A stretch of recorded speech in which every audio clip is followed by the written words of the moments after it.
우리나라가 예전에는 대기업에서 가르쳤단 말이에요. 비즈니스를 공식적으로 공채를 뽑아서. 근데 지금은 어떻게 됩니까? 안 가르쳐요. 지금은 신입사원 교육이 죽었다고요. 그러면 어떻게 돼야 되냐면은 중소기업이든 중견기업이든 빨리 들어가가지고 거기서 일을 해야 됩니다.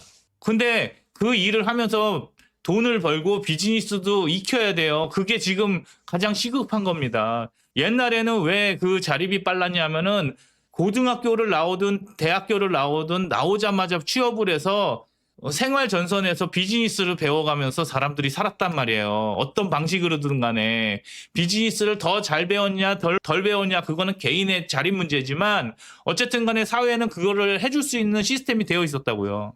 근데 지금 없어요. 그게 없는 상태에서 지금 이게 망해가고 있는 겁니다. 그래서 첫 번째가 뭐가 되냐면은 젊은 청년들이 빨리 일자리에 투입이 돼서 빨리 비즈니스를 경험하고 자기 자신에 대한 경제적인 책임을 온전히 질 때 이 사회의 비용이 확 줄어드는 거예요. 안 그러고 계속 무슨 청년 지원금 보금자리 이따위 개소리 나오고 앉아있으면요. 사회적인 비용이 엄청나게 늘어납니다. 끝이 없어요. 왜냐?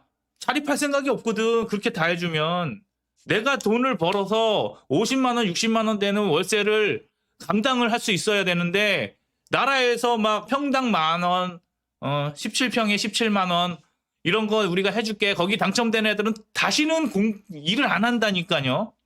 그게 이제 제일 중요한 겁니다. 그래서 비즈니스 개념을 생계를 꾸려나가면서 같이 경험하면서 배우는 거예요. 그게 배움이 되고 나면은 그때 뭐 해야 되냐면요. 돈을 버는 아이들 세금을 뜯어가면 안 된다고.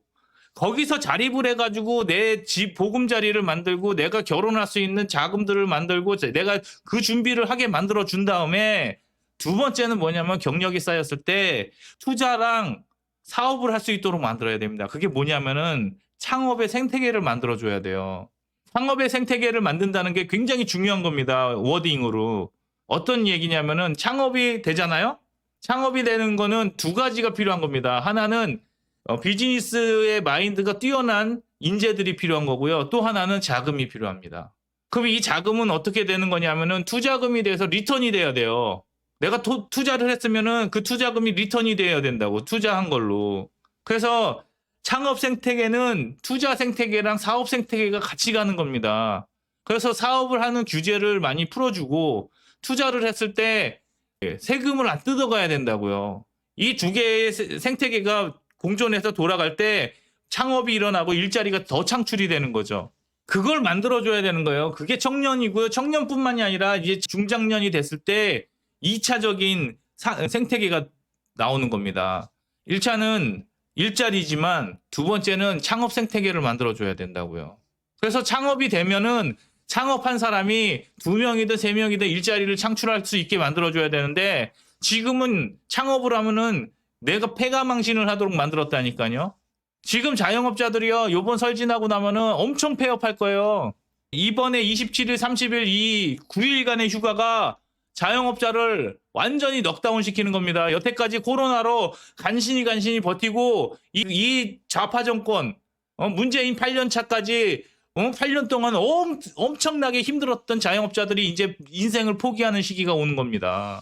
이게 무너지기 시작하면요. 이제 답이 없어요. 우리나라에서는요. 일자리는 창출이 안 될 겁니다. 이제부터 무너지기 시작하는데 3월 가서 보십시오. 의료 대란만 대란이 아니에요. 이제 소상공인 대란이 일어날 거라고요. 그 소상공인 대란이 일어나면은 뭐가 같이 망하는지 아십니까? 부동산이 같이 망합니다. 상업이 같이 망해요. 상권이 망한다고. 그러면은 이게 연쇄 반응이 장난이 아닐 거예요.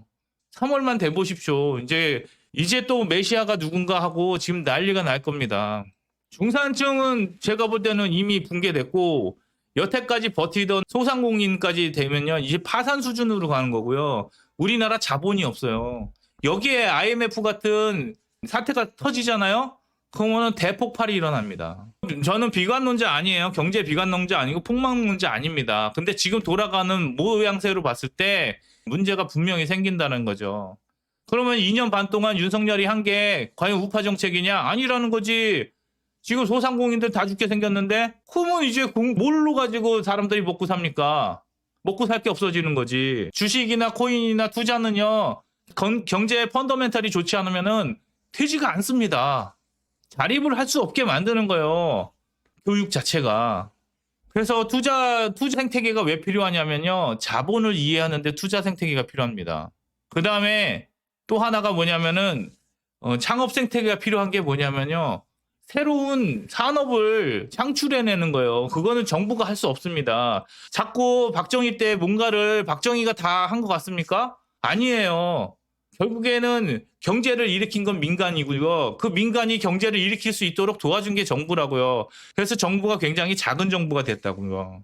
자, 그러면 지금 말씀드린 세 가지가 키워드가 어떻게 되냐. 자립과 책임이 무엇을 만드냐? 자립과 책임이 효율성을 지속 가능하게 만드는 겁니다. 자립한 개인들이 책임을 지기 시작하면은 사회가 급속도로 효율성이 증가하게 돼 있어요. 그리고 생산성이 막 늘어납니다. 그게 지속 가능하게 늘어나는 거죠. 그리고 책임이 시장과 같이 가잖아요. 책임의 시장이 같이 가면 뭐가 생기냐면은 공정이 생기는 겁니다. 그리고 시장과 자립이 생기게 되면은 정부가 최소로 개입을 하고 규제가 철폐돼야 돼요. 그렇게 됐을 때 개인들이 자기 결정권을 갖는 사회가 되는 거라고요. 요거를 가지고 제가 강의를 좀 만들어 보려고 하고 있습니다. 그래서 지금 연금 문제를 가지고 두면은 어떤 얘기가 나오는 거냐면요. 세대 간의 책임 문제가 나오는 겁니다. 연금 문제는 세대 간의 책임이에요. 위에 세대가 자기가 자립을 잃어버리니까 그거를 누구한테 주는 거냐면은 미래 세대에게 부담을 시키는 겁니다. 현 세대가 누리는 자기의 지금 복지가 미래 세대에게 부담을 준다는 거는 보수주의가 아니에요.